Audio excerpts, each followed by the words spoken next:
Bueno, Mar, tenía muchísimas ganas de conocerte, de verdad, tenía muchas ganas de Muchas gracias. este directo. Te agradecemos muchísimo que estés hoy aquí con pasando este ratito con todos y con todas. Vamos a ver si terminan de conectarse más personas y vamos arrancando con este primer directo de Creciendo Sanos que ya sabéis, y si no lo sabéis, os lo cuento yo ahora, que es un espacio divulgativo patrocinado por Vivos, para aquellos, además, que no saben que es Vivos, que no lo conocéis, pues os comentamos que es un complemento alimenticio para niños con Lactobacillus rhamnosus GG, que esta es una de las cepas más usadas y mejor documentadas del mundo para la salud digestiva de los más pequeñitos.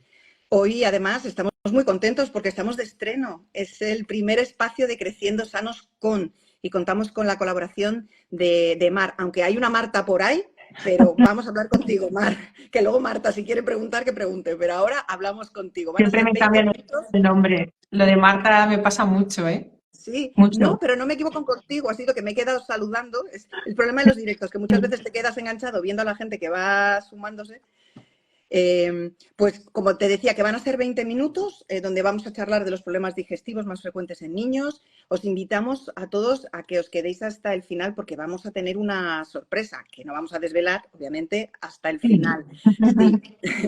Si te parece, Mar, aunque todos tus seguidores te conocen perfectamente porque haces unos vídeos que nos encantan a todos los que somos Oh. mamás y papás, de verdad, pero preséntate, cuéntanos un poquito para aquellos, para los que sea, bueno, pues la primera vez o que no te conozcan tanto. Bueno, pues yo soy Mar López, soy pediatra, mamá de una peque de 4 años, que espero que no nos haga ningún espontáneo aquí. Tengo un máster en pediatría y atención primaria y un máster en nutrición infantil y nada, y estoy por aquí divulgando. Y lo haces muy bien porque qué importante es la divulgación, ¿eh? Y que además que es que te conviertes en un referente para todos aquellos Oh, a los que gracias. nos... Sí, sí, sí, la verdad que sí. Vamos a estructurar esta charla, si te parece, en 3 bloques. Vamos a empezar hablando de qué son estos problemas, qué originan estos problemas. Luego pasaremos a hablar de los diagnósticos, de los síntomas y, por último, pues de los tratamientos y cómo podemos prevenirlos. Os animamos a que lancéis vuestras preguntas a través del chat porque os leemos y luego, bueno, pues a lo largo de la conversación iremos sacando estas preguntas. Y además me encanta porque hemos recibido muchísimas a través de los stories en estos días pasados. Así que hay, bueno, hay mucha inquietud Las tenemos sobre, apuntadas. sobre este tema. Sí, sí, las tenemos. Bueno, pues, Mar, cuéntanos cuáles son esos problemas digestivos más comunes en los niños. Pues los más frecuentes en los niños son, además, las preguntas que más nos han enviado, ¿no? Estreñimiento, mi peque no hace caca, o disquecia del lactante, mi peque empuja, empuja, empuja, le cuesta mucho y cuando hace caca, pues es blandita, no es dura, ni le duele, ni es muy grande. También dolor abdominal, diarreas, peques que llevan mucho tiempo con cacas que no tienen forma, cuando ya tenían forma. También gastroenteritis, que es la típica de los virus que todo el mundo conoce, pues alergias, también alergia a la leche, celiaquía. Me he apuntado también a hablar del fallo de Medro, que es el fallo de engorde, el reflujo, el cólico del lactante. Pues vamos a hablar de las más frecuentes, pero más o menos estas son las que más nos suelen preguntar y las más Que son frecuentes. unas cuantas ya. Sí, son Eh, muchas. ¿Y por qué se originan estos problemas? Mira, Raquel, justo esta pregunta la vamos a responder más tarde. O sea, quédate que ahora lo responderemos porque es una de las cajitas. Pues mira, la gastroenteritis normalmente por virus, aunque puede ser por bacterias, por parásitos, casi siempre cuando un peque tiene vómitos, diarreas y fiebre, suele ser por virus, ¿no? Que siempre decimos, esto es un virus y dicen las familias, otro virus, como que no se lo creen. Pero es que hay muchos, sobre todo en los primeros años y el primer año de cole. Después el estreñimiento, que el estreñimiento pues va a depender de muchas cosas, ¿no? De si el peque, bueno, en los primeros meses de vida solo tomará su leche, lactancia materna o fórmula, pues después de la comida que esté comiendo, de la cantidad de agua que tome, del movimiento, a veces porque hemos retirado el pañal y empezamos a usar el baño y es un cambio para el peque, que eso es algo de lo que hablaremos también más adelante, o también hay veces que por cosas que no te esperas, ¿no? Como por ejemplo, que me ha pasado personalmente, pero también en muchos pacientes, que el peque cuando nota que está haciendo caca y nota la caca en el pañal, para, porque dice, uy, esto no estoy cómodo, paro. Y claro, al final siempre va estreñido hasta que resulta que quitas el pañal y cuando todos los niños se suelen estreñir, pues el tuyo ya se soluciona y ya no se estreñe más. La disquecia del lactante que hemos dicho es esto, que son bebés que empujan, se enfadan, a veces están 3 días empujando, enfadados, rojos, y cuando por fin hacen caca dices, pero si esto es una caca normal y corriente como las que haces siempre, tú te la esperabas ahí dura, con forma, ¿no? Y es una caca normal y corriente y es por una inmadurez neurológica, ¿no? Son bebés que empujan la barriga pero no relajan el culete. Entonces en una de estas empujan la barriga y también relajan el culete y por fin sale la caca. Es muy frecuente en los primeros 9 meses de vida, 9 meses, lo he dicho bien, y aunque puede durar hasta los 2 años. Después, regurgitaciones. Pues las regurgitaciones normales de la edad, las que no producen dolor ni alteraciones en el peso del peque ni apneas, que son peques que dejan de respirar como consecuencia a estas regurgitaciones, que también más tarde hablaremos más de esto porque nos han hecho preguntas, pues estas regurgitaciones normales pues son normales de la edad porque los peques, entre el tubo por el que entra la comida, que se llama esófago, y el estómago, pues no cierra bien, no tienen esa válvula que hace que cierre bien. Tienen la válvula, pero es muy inmadura y no cierra bien. Por tanto, un peque es como una botella de agua, lo tumbas y la leche sube, lo incorporas y la leche no sube, ¿no?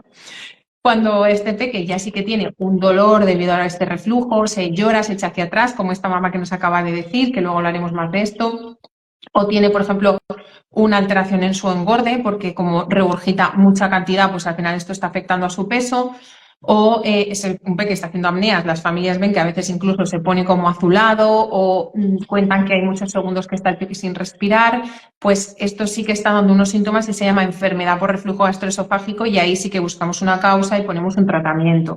En el caso del cólico del lactante, lo primero es descartar otras causas, porque algunas familias dicen, bueno, pero tiene cólico a cualquier bebé que llora.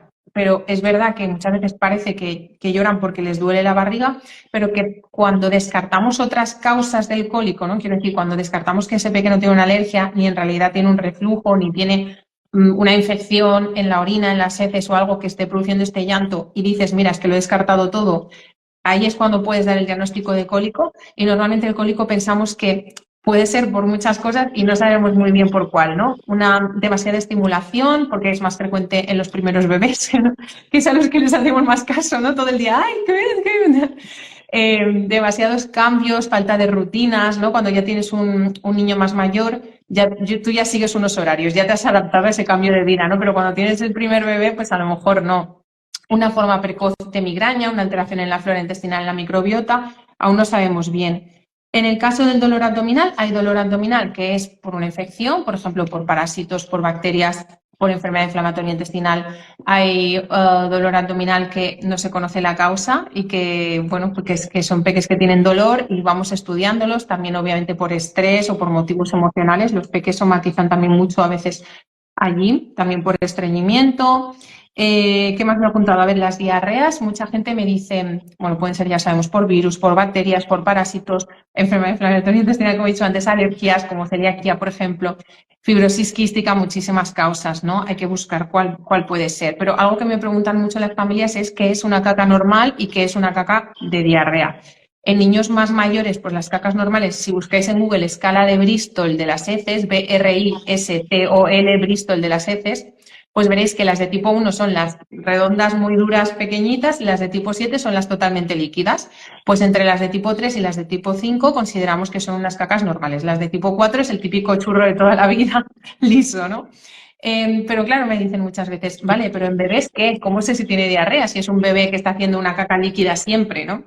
Y le digo que notan un cambio. Lo que notan es que este bebé que estaba haciendo a lo mejor 6 cacas al día, pues ahora está haciendo 8 o 9. Además, muchas veces son más abundantes, sobrepasan el pañal, son explosivas. Normalmente, pues ves algo más, ¿no? Aumenta la frecuencia y la consistencia disminuye, están más líquidas. Y el fallo de Medro, que es un fallo de engorde, significa que un peque, pues, no está engordando como esperamos. Normalmente son peques que van engordando en su percentil, que son estas líneas de colorines, y de repente vemos que a lo mejor estaban engordando más o menos en la media y bajan 2 o más curvas. Pues pasan del percentil 50 al 25 y del 25 al 10. Y decimos, uy, este peque ha bajado 2 curvas de peso. Y luego vamos pesándolo en el tiempo y vemos que se mantiene en ese percentil 10, que no vuelve a recuperar, que no sube. Pues estos peques decimos que tienen un fallo de medro, un fallo de engorde. El 80% de las veces hacemos pruebas que son normales y al final decimos que es multifactorial, es decir, es por cómo come, es por cómo se mueve, es por muchas cosas. Pero cuando encontramos una causa, la más frecuente en los niños pequeños es la alergia a la leche. Así que hay veces que un niño con alergia a la leche, el único síntoma que puede tener es que no engorde. Que no engorde. Más o menos creo que he repasado todas las que hemos Madre dicho. mía, una barbaridad, un montón. Además, acabas de mencionar el tema de la alimentación y quería preguntarte cómo influye la alimentación en estos primeros años de vida en relación con la salud gastrointestinal. ¿Es importante? ¿Tiene una relación? Sí, pues por ejemplo, desde que cuando un bebé nace, pues habrá bebés que tomen leche materna y otros que no, porque no quieran o no puedan las familias, que es totalmente respetable.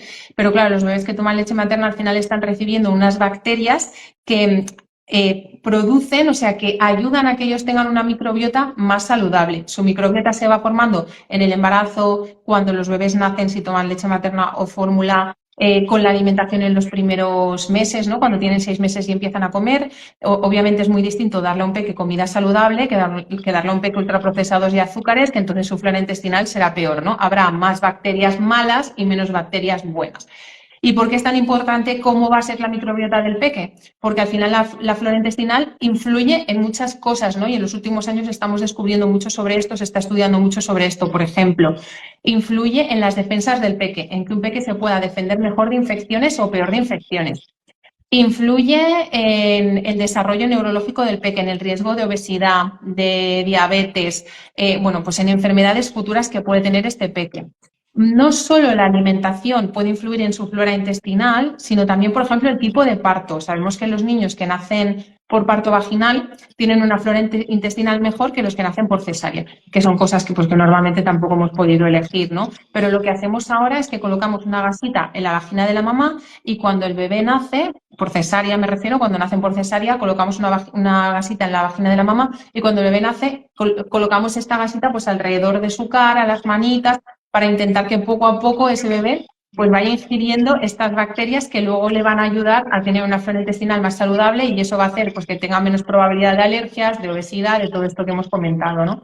También, por ejemplo, jugar en la tierra hace que tengas una flora intestinal mejor que jugar en el asfalto.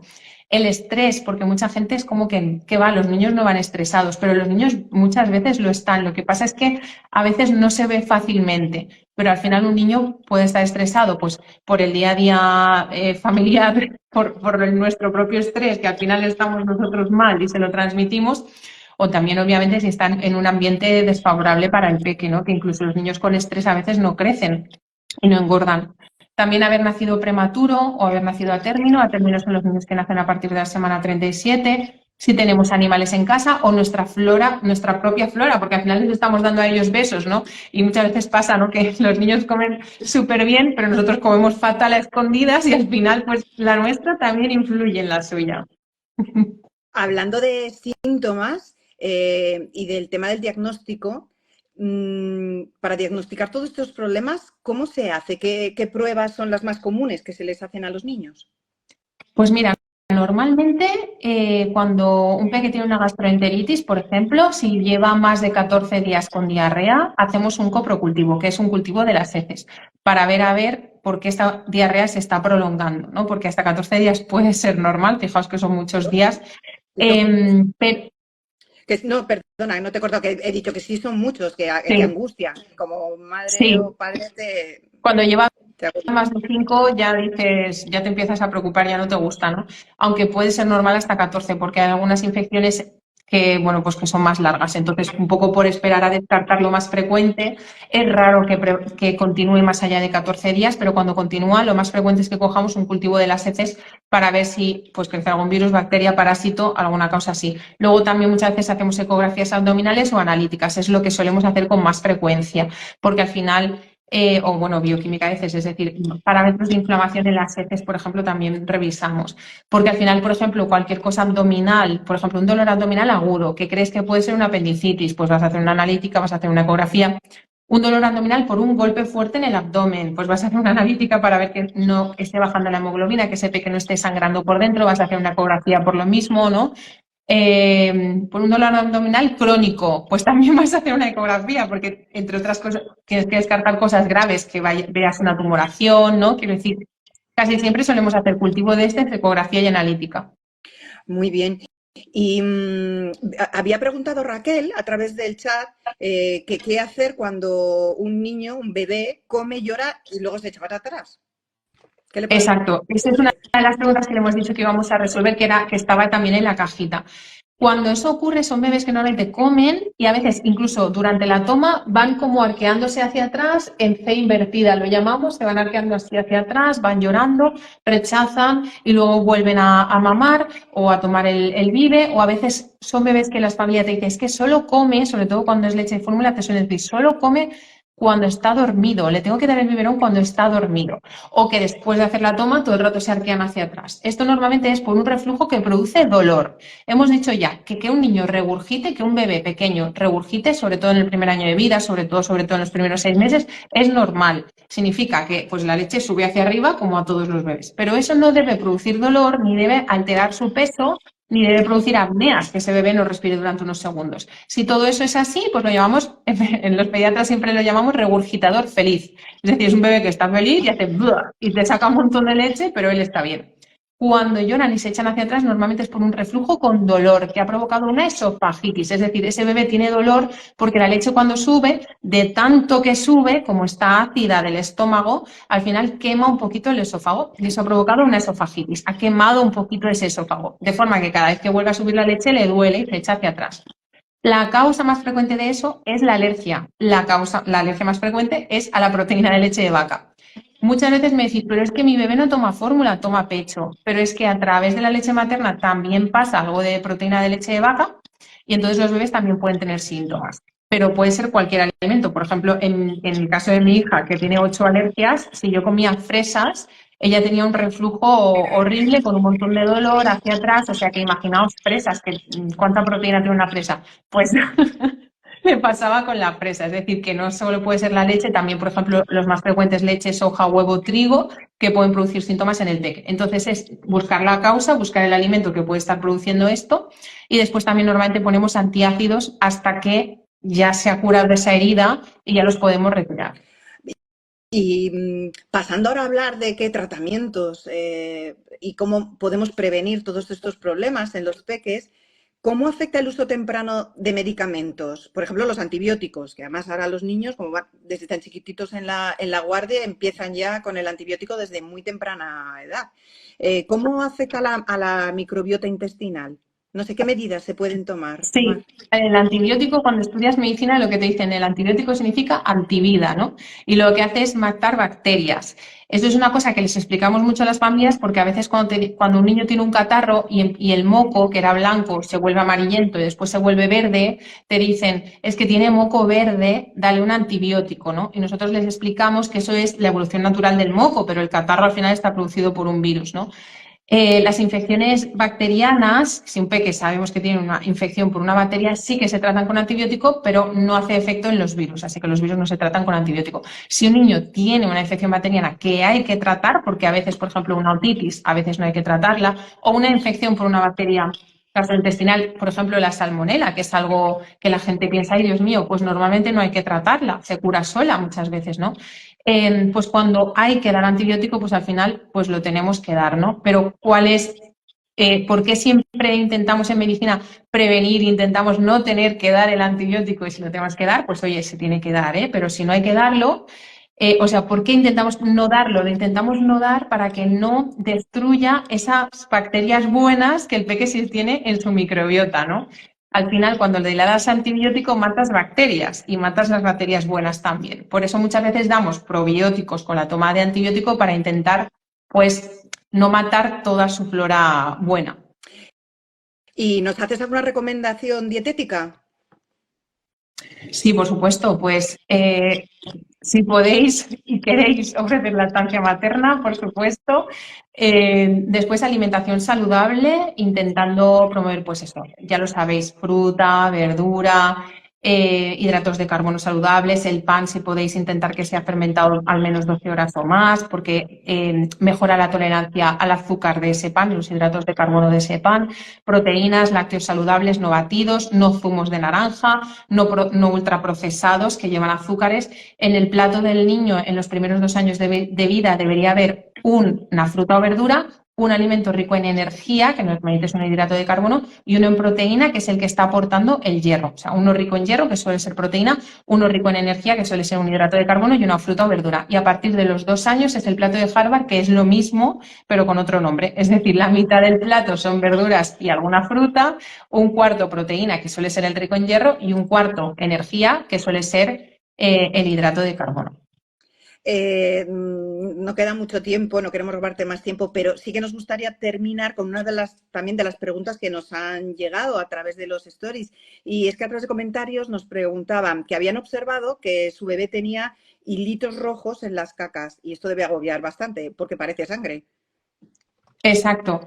Esta es una pregunta que suele hacerse en los primeros 6 meses de vida, muchas veces con mamás que están dando pecho y la mamá ve hilitos rojos en las cacas del peque. Normalmente es sangre en este caso y el diagnóstico es diferencial, es decir, lo primero que piensa el pediatra es a ver si es una infección, a ver si es estreñimiento o a ver si es una alergia. Cuando pensamos a ver si es infección, pues normalmente la familia te cuenta que es un bebé que tiene vómitos, diarreas y fiebre, o que tuvo hace unas semanas y no ha llegado a normalizarse las cacas. En ese caso, pues pides un cultivo de las heces. Cuando puedes pensar que es un estreñimiento, pues te cuentan que las cacas tienen forma, que le cuesta mucho hacer caca o que le duele y que vemos restos de sangre en las cacas. Y si no te cuentan nada de eso, te dicen que es un bebé normal y corriente, que muchas veces son bebés que están tomando pecho y tienen hilitos de sangre, normalmente es una alergia a algo que está comiendo mamá, igual que lo mismo con el reflujo y la proteína que pasa a través de la leche materna produce síntomas al peque. Por ejemplo, si el peque, imaginaos que es alérgico a la soja y mamá está bebiendo leche de soja, pues el día que beba más vasos, el peque pues tendrá probablemente esos restos de sangre en las heces. Pues tomamos nota. Mar, muchísimas gracias. De verdad que han sido 20 minutos que han pasado volando. Ha sido un placer, de verdad, escucharte. Gracias por tus consejos, por toda la experiencia que nos vas contando y vas transmitiendo en tus vídeos y por haber respondido a todas las preguntas. Y también gracias a vosotros y a vosotras que habéis estado aquí en este directo y que también os habéis animado a participar. Como os Muchas comentábamos gracias. al inicio, dime, Mar, dime. Si quieres, yo me había guardado algunas preguntas de la cajita que me gustaría responder porque me sabe mal que hay alguna muy repetida. Pues Por si quieres, sí, ejemplo, preguntaban mucho qué ocurre cuando hay estreñimiento al dejar el pañal. Y la respuesta es que cuando hay estreñimiento, sea al dejar el pañal, o sea porque ese pequeño estreñimiento le cuesta hacer caca o le produce dolor o las heces tienen un tamaño muy grande, son muy duras o le provocan alguna fisura, ese pequeño no quiere hacer caca porque por el dolor, en función de la edad del peque, la definición de estreñimiento es diferente. 2 o menos deposiciones a la semana, más, menos, que además duelan, ¿no? Pero siempre el tratamiento no solo va a ser con alimentación, sino también con tratamiento médico oral, fármacos, para mejorar esa situación. ¿Por qué? Porque imaginaos que vosotros tenéis un estreñimiento, ¿no? Y os duele, y cada vez que vais a hacer caca os duele. Pues lo que vais a hacer, si sois niños sobre todo, es no hacer caca. ¿Qué pasa? Que cuando lleváis 3 o 4 días sin hacer caca, la situación ha empeorado mucho, porque encima te duele la barriga, no tienes hambre, los niños dejan de comer y la caca les duele todavía más. Para que eso no ocurra y para que los niños no tengan dolor cuando hacen caca, les damos unos tratamientos que son muy seguros, que no se absorben, que se pueden dar incluso años y que hacen que las cacas sean un poquito más blanditas, de forma que el peque poco a poco se adapta a esa nueva situación, deja de tener ese miedo porque ya no le produce dolor y podemos ir disminuyendo y reduciendo la dosis. En el caso de la retirada del pañal también funciona mucho contarles cuentos relacionados con esto del estilo, cuentos que os podéis inventar vosotros, ¿no? Yo me inventé uno en el que le contaba a mi hija que la caca caía en el baño y que se iba al mar y que iban en un barquito y que ahí conocía a otras amigas que eran cacas de otras personas y así.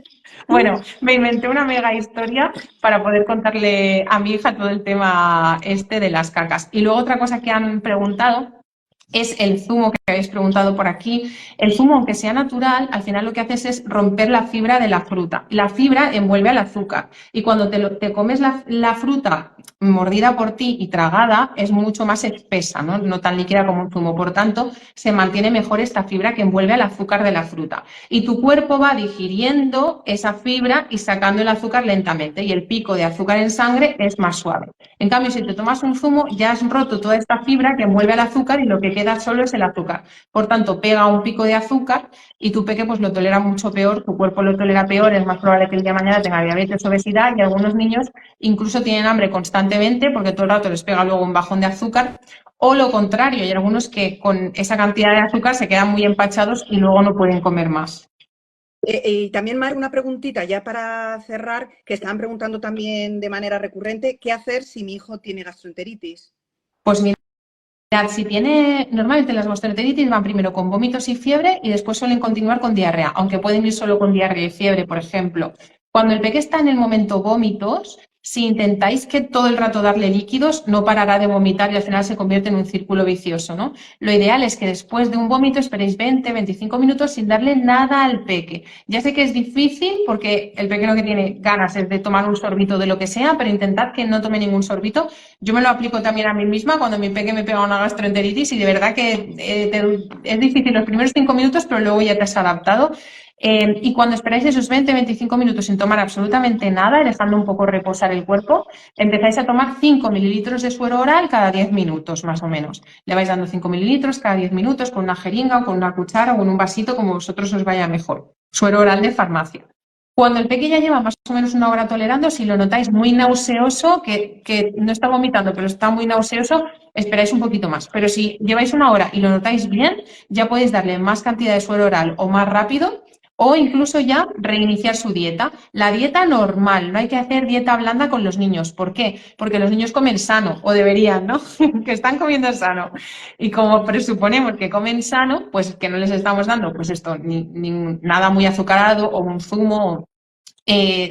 Suponemos que esa alimentación nos va a ayudar. Por tanto, alimentación, su leche habitual, también es una pregunta que me habéis hecho mucho, pero puede tomar su leche. Otra cosa importante también al inicio de la gastroenteritis, si le damos probióticos, por ejemplo, el Lactobacillus rhamnosus GG es uno de los que la SGAN recomienda para la gastroenteritis, disminuye la duración de la diarrea. Luego también contaros que no todos los probióticos sirven para lo mismo, que hay gente que piensa que cualquier probiótico le sirve para cualquier cosa. Hay probióticos mejores para la gastroenteritis, otros para la diarrea por antibióticos. Y después con el tema de la diarrea, cuando un peque hace muchas diarreas, pues calculamos más o menos que por cada diarrea abundante y totalmente líquida pierde más o menos 10 veces su peso. Es decir, si un peque pesa 8 kilos, pues por cada diarrea unos 80 mililitros de suero oral habrá que darle. Por cada diarrea abundante y totalmente líquida. Si tú ves que es una diarrea más pequeña, pues calculas a lo mejor la mitad, pues habrá perdido 40 mililitros. Pues estos 40 mililitros se los tienes que dar de suero, es decir, tu hijo ha perdido de líquido a través de la diarrea 80 mililitros y tú se lo tienes que reponer, tienes que conseguir que tome 80 mililitros idealmente de su suero oral. Cuando es un bebé muy pequeño, en los primeros 6 meses de vida, muchas veces rehidratamos con su leche, pues leche materna o de fórmula, porque normalmente es más difícil conseguir que tomen cualquier otra cosa. Y en cuanto a los lácteos, se puede seguir ofreciendo la leche que toma habitualmente el peque, porque hay algunos casos en los que después de muchos días de diarrea, algunos peques hacen una intolerancia a la lactosa transitoria, es decir, están unos días que no la toleran bien, pero es raro y solo en peques que llevan más de 14 días de diarrea. En los primeros días podemos seguir con su dieta normal, incluidos lácteos. Madre mía, hemos tomado nota. ¿Habéis tomado nota de todo lo que nos ha contado la doctora? Muy Muchísima rápido. información. Muchísima información. Mar, de verdad, es que lo he dicho antes, es un lujo poder contar contigo, habernos estrenado en esta sección de Creciendo Sanos contigo. Lo cuentas muy bien y tienes muchísimos fans y muchísimos seguidores precisamente porque ayudas muchísimo. Un placer, Mar. Muchísimas gracias. Y un placer, Que se de tienen verdad. pendientes. Sí, sí, sí. Y gracias a vosotros y a vosotras los que os habéis conectado. Os decimos que la sorpresa es que tenéis que estar muy atentos ahora que terminamos el directo, en unos minutitos, a nuestras redes sociales, porque vamos a hacer un sorteo. Tenéis que participar, porque lo que vamos a sortear, ni más ni menos, es un curso de Mar y además su libro Las respuestas de mi pediatra. Merece mucho la pena, así que ya, esperad y participar. Y pues ya sabéis que vendrán más directos. Este es el primero de muchos que van a venir de Creciendo Sanos con. Estad atentos a nuestras redes sociales y muchísimas gracias. Nos vemos muy prontito. Gracias, Mar. Un beso. Gracias a todos por escucharnos y por enviar vuestras preguntas.